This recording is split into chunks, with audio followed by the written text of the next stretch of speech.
Yes, indeed, you're gonna have to serve somebody. Well, it may be the devil or it may be the Lord, but you're gonna have to serve somebody. To most of the world, Jimmy Coonan is just another ruthless killer. Mickey Featherstone is also seen as a ruthless killer, as is David Tye, Meyer Lansky, and Lucky Luciano. T.J. English believes these men need to be seen in a much broader perspective. Through his journalism and best-selling books, he has shown how their aberrant behavior fits into a larger pattern, the grander mosaic of human frailty and American history. Okay, we're in Hell's Kitchen right now. This bar right behind me here that's called Mr. Biggs used to be called the 596 Club back in the 1970s and early 80s, and it was basically the clubhouse of the gang, the Westies. Jimmy Coonan, the leader of the Westies, owned this bar here. A lot of murders, a lot of killings took place in this bar. A lot of bad things happened here. This right here, this building, 501.5 West 43rd Street, is where Mickey Featherstone was born and raised. Mickey Featherstone was a key member of the gang, the number 2 man in the Westies gang, who wound up turning state's evidence against the gang and testifying against them in court and really bringing the era of the Westies to an end.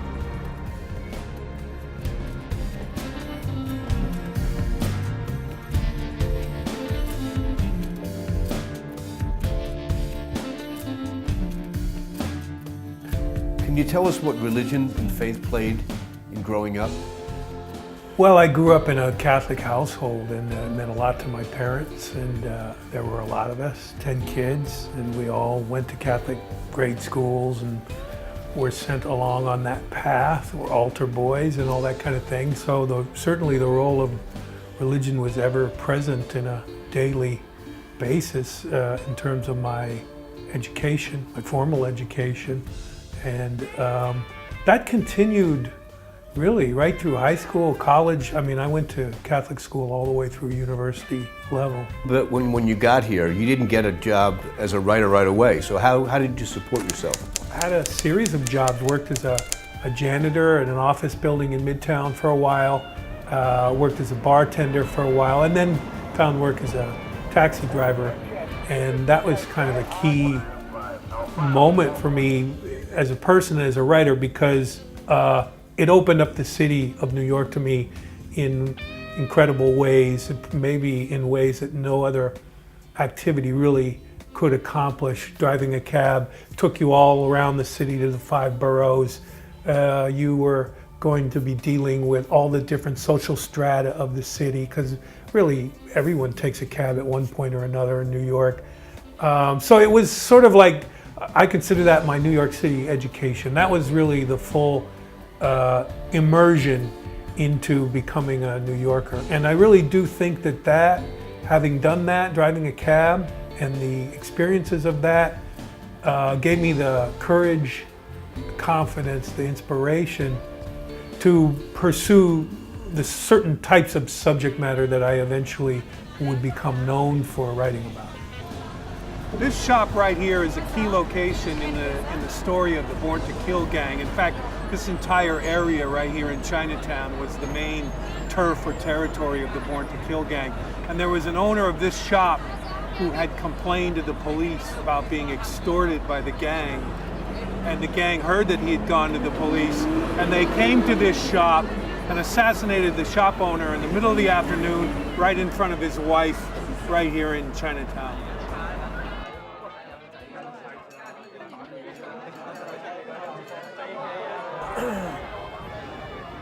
Okay, this street right here was a main street in the history and story of the Born to Kill gang. There's a funeral parlor right across the street here where they buried one of their gang members, and they came out of the funeral parlor and they had a funeral procession that went right up this street with gang banners and whatnot. And the gang was known for having these elaborate ceremonial funerals right through the middle of Chinatown, which were sort of a statement about the presence of the gang in the community. So this whole area right here was known as the 5 Points, and this was the birth, in many ways, the birth of organized crime in the United States. certainly the birth of the Irish mob, what became known as the Irish mob. It started right here in this area.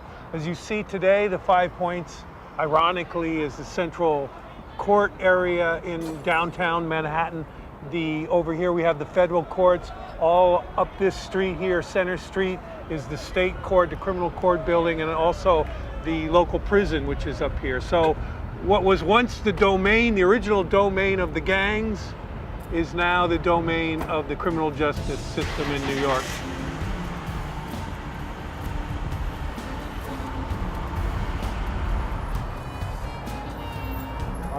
This is P.J. Clark's Saloon right here, an old New York bar. Back in the 60s, it used to be the headquarters of a New York police officer by the name of Bill Phillips, a notoriously corrupt New York cop who got caught in his corrupt activities and was compelled to cooperate with an organization called the Knapp Commission. The Knapp Commission had public hearings. Bill Phillips testified at those hearings, and it really brought about the end of rampant corruption in the New York City Police Department.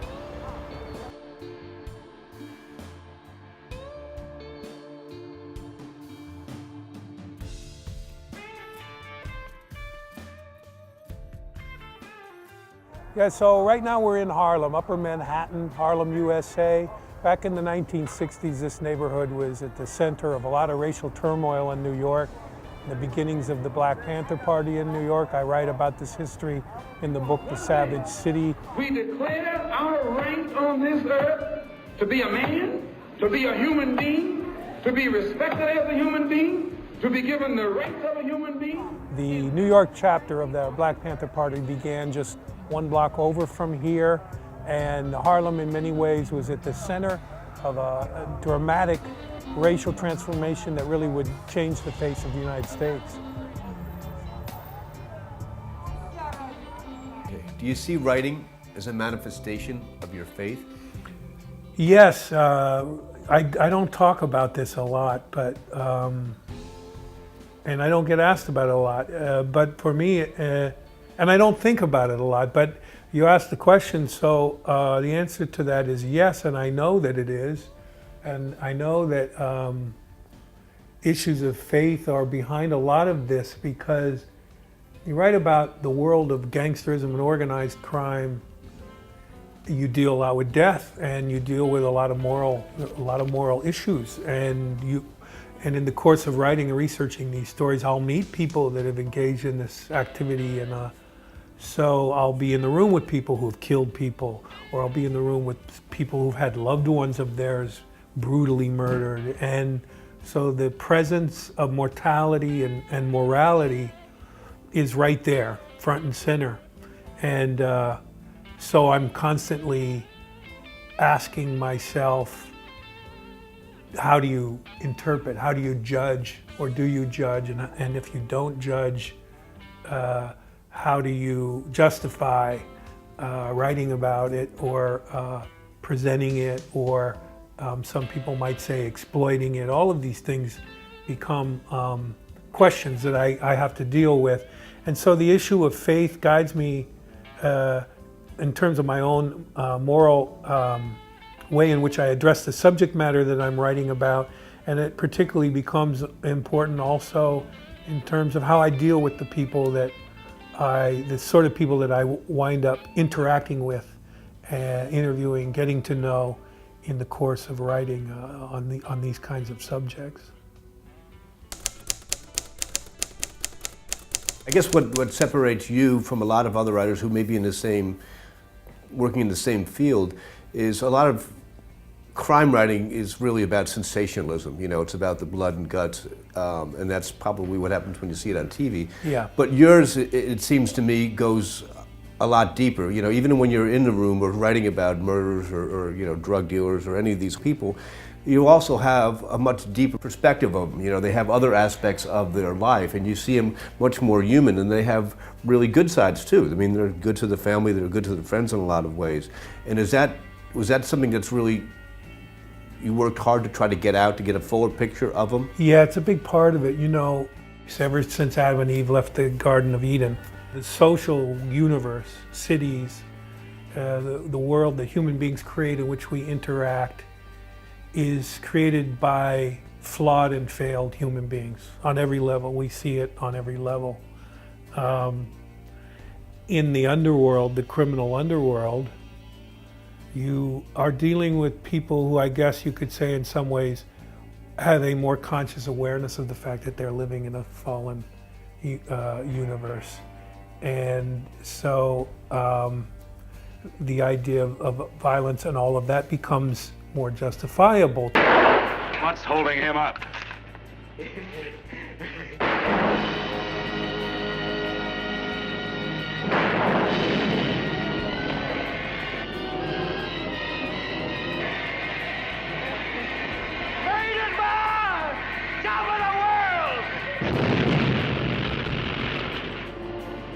Finally got to the top of the world. It blew right up in his face.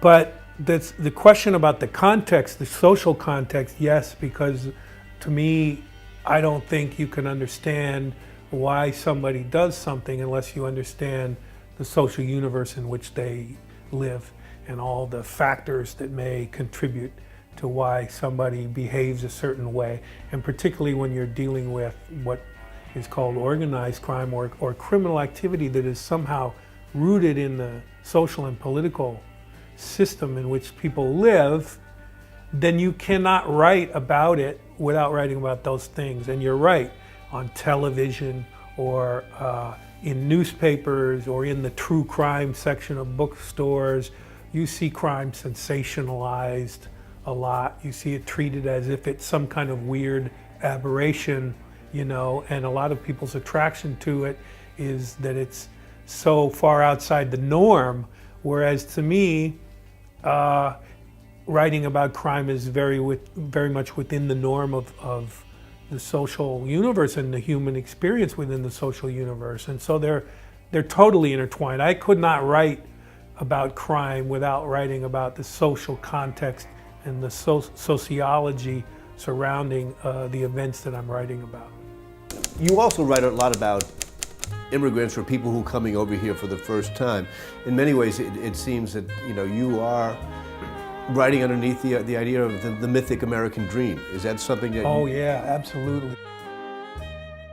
I think of what I'm writing about is basically the pursuit of the American dream. That's what it is. The pursuit of the American dream by large groups of people, by individuals, the belief that you can create a better life in the United States. The immigrant story, of course, is a huge part of that, but I also write about it. I mean, a lot of my journalism has to do with all these different things like the world of pornography, the world of organized crime. Of course, I wrote about the Black Panther Party and the violence, and some would say criminal behavior, the dark side of the struggle for civil rights, which is also about the pursuit of the American dream. All of these things are. I knew there was a better way of life, and I was just trying to find. You don't know what you do until you put under pressure. Across 110th Street is a hell of a tester. And so I do think that a lot of the stories that I write are about people who are broken or damaged or taken off their moral path or become misguided in some way in their pursuit of the American dream. And to me, that kind of is the American story. It's the great American story. At least it's a more dramatic and entertaining version of it than living in suburbia with a nice family in a safe, quiet neighborhood. Leave it to Beaver. Obviously, that's a more wholesome way of looking at the pursuit of the American dream, but it's just a lot less interesting to write about.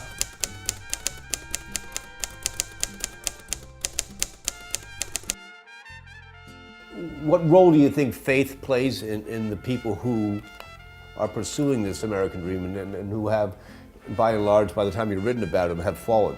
Right. Well, all of the communities, usually the communities that I write about, I've written a lot about the Irish process of becoming Americans.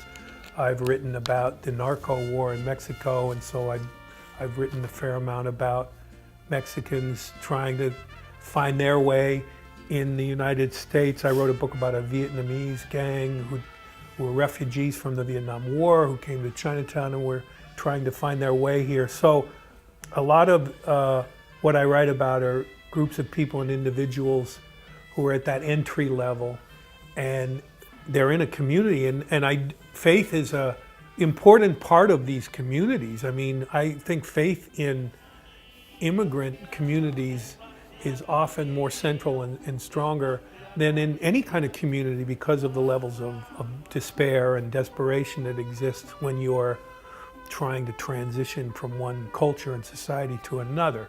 And so faith becomes very important.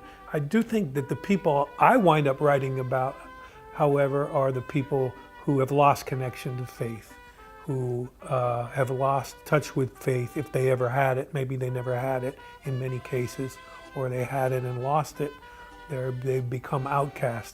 They're the fallen angels. You know, if you think of the story of the angels being cast out of heaven, I guess I'm writing about the angels that were cast out, you know, the fallen angels. Have you ever had times when you doubted your faith? I have questioned my faith ever since I had faith. Even though I had all that Catholic school education, to me, faith is an ongoing process of acceptance. And I have a feeling that it'll be a lifelong process of acceptance. I don't think I've ever turned away from God. I don't think I've ever lost my faith, but I think I'm constantly in a state of seeking to define my faith and figure out what role it will play in my life and in my work and my personal relationships. And so I constantly feel like I'm in a state of being challenged in terms of my faith. Some people in the religious world, or many actually, speak of being called, or they have been called to what they're doing. Do you ever feel that you have been called, chosen, in essence, to do what you do, to go through all the struggles that it is to be a writer? Yeah, well, I do feel that it's an avocation. It's more than a job. It's more than the way that I make my living. It's an expression of who I am as a human being, and everything that I have to offer as a human being is to be found in my work. And I do believe that there's an aspect of what I do that I do believe, or I have to believe. I think every artist, quote unquote artist, has to believe this, that there's a uniqueness in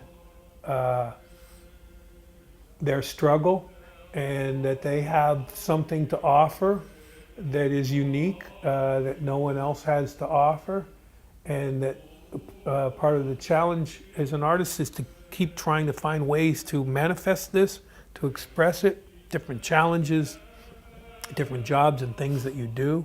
And so certainly feel driven by all of that, whether it's a calling or not.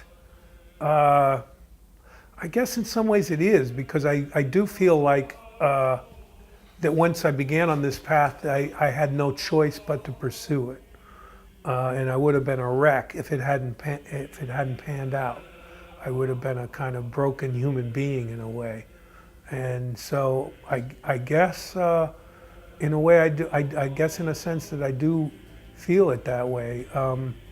Yeah, I do think there is something to that. Some of the greatest writers and filmmakers, Dostoevsky, for example, and Scorsese, have written or made films about the darker side of human nature, those people who are on the fringes. Why have these writers focused on these things, and why has their message stayed with us for generations? Every society, even the most benign of societies, treats a lot people as it discards people. If they're no longer functional in terms of their ability to produce and to function within a society, they're discarded, and they're often discarded quite harshly. They're either cut off from any means of economic survival, or they're imprisoned, or something. And I don't know, man, but it's obviously a part of human nature that social systems can be incredibly harsh when it comes to dealing with people who find themselves on the outs for one reason or another. And the writers and the artists that you mentioned, Dostoevsky and Scorsese, are, I think, really good examples because, you know, both of those artists are people who have created works about what I was saying before about fallen people and people who that society might even define as criminal or dangerous or whatever.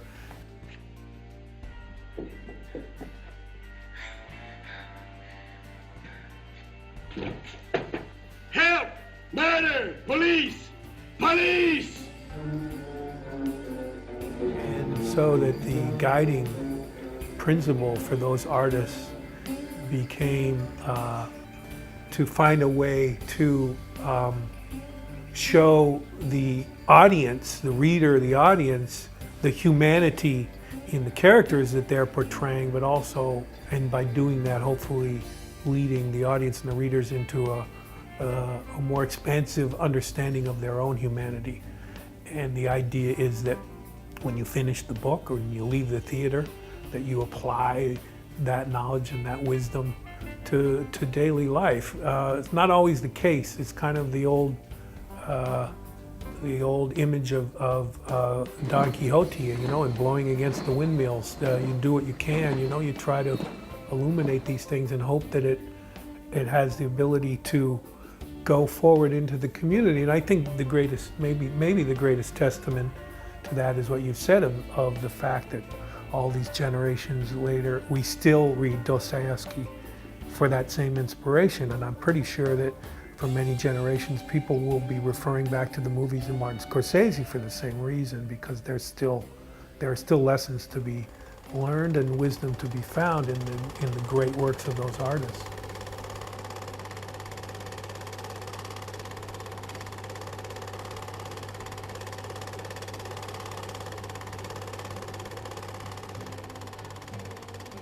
What's ahead for you?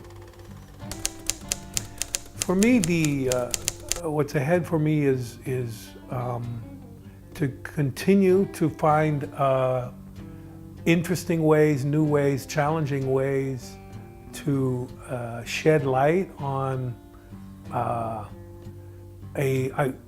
some people call it a darker side of human experience, but really shed light on people who have been forced to the margins or live as outcasts or live as broken people within the social universe and are involved in crime or on the other side of the law, and are involved in crime or are being victimized by it in some way, that they exist in that universe in which human beings are failed and broken and do horrible things to each other. Wherever there's a fight so hungry people can eat, I'll be there. Wherever there's a cop beating up a guy, I'll be there. I'll be in the way guys yell when they're mad. And so I try to find ways to illuminate that and come at it from a lot of different angles of different ethnic groups and different cultural points of view and all of that. And you know, this is why the United States of America is such a great place to be, because it's such a broad and open tapestry, and there's really so many stories to tell from so many different angles. And so what's in the future for me, I hope, is just the continued opportunity to do it, and to do it on an ambitious level, and to continue to write books that express you know, the full range of what I'm trying to bring to an understanding of the human heart, really, and the way in which human beings deal with each other in the social realm.